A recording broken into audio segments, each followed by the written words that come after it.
Today we're going to talk about 10 red flags to look for when you're looking at either hiring an MSP for the first time or maybe looking at moving from one MSP to another.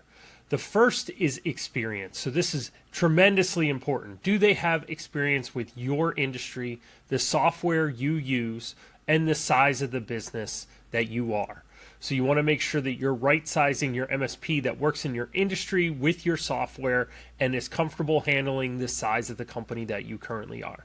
The second is communication. So during this process, you'll probably be interviewing different MSPs and you'll be getting different proposals and different communication back and forth. And you want to make sure that during those calls and the meetings that you may have, that they're addressing the issues that you raise instead of just providing their blanket proposal that says, hey, this is what we're going to do, and we'll figure out all the things you talked about.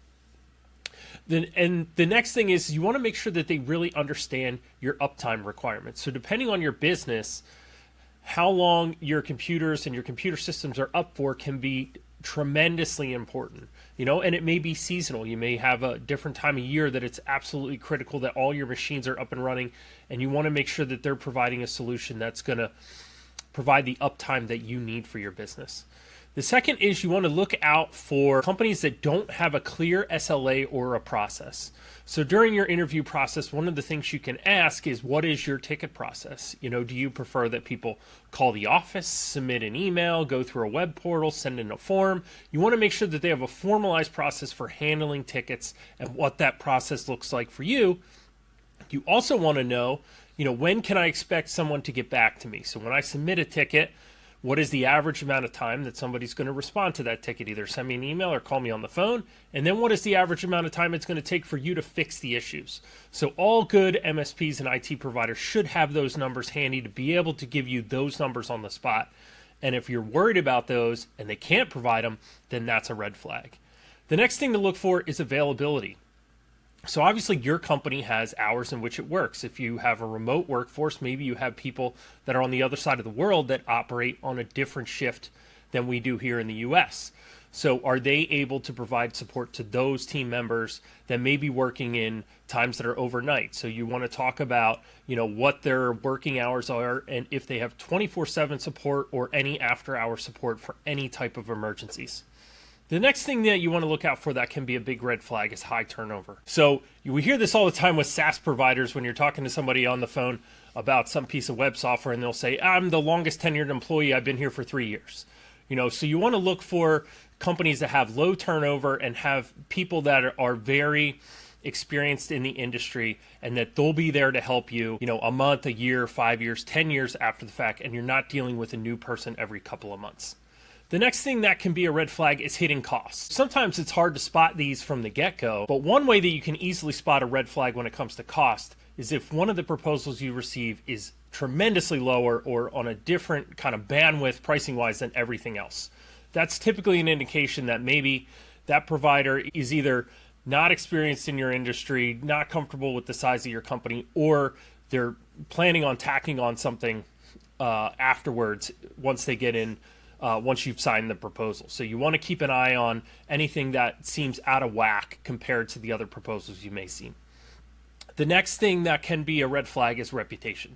So obviously nowadays it's very easy to judge reputation. Go out and look at people's Google reviews.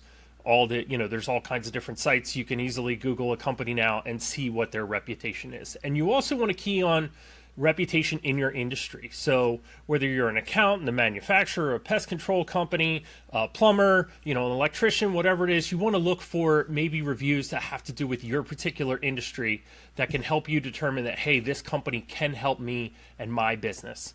The next thing is security. So every good IT provider, MSP out in the market is going to have a baseline security offering that they should make you take. If anybody is offering you, hey, do you want this? Hey, do you want that?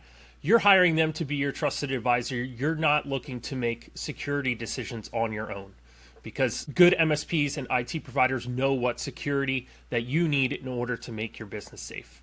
The next red flag is a disaster plan. So one way to figure out if the company has a disaster plan is on your calls, just ask them, hey, what does your disaster plan look like for your company internally? And what would you help me, craft my disaster plan for? And having a good disaster plan to make sure that, in the event of a flood, a storm, an electrical power outage, a global pandemic, what is going to be the actions that we're going to take? And the final thing is response. So sometimes it's hard to judge when you're interviewing companies what the response is going to be like from their support system, but what the response is like from the sales process.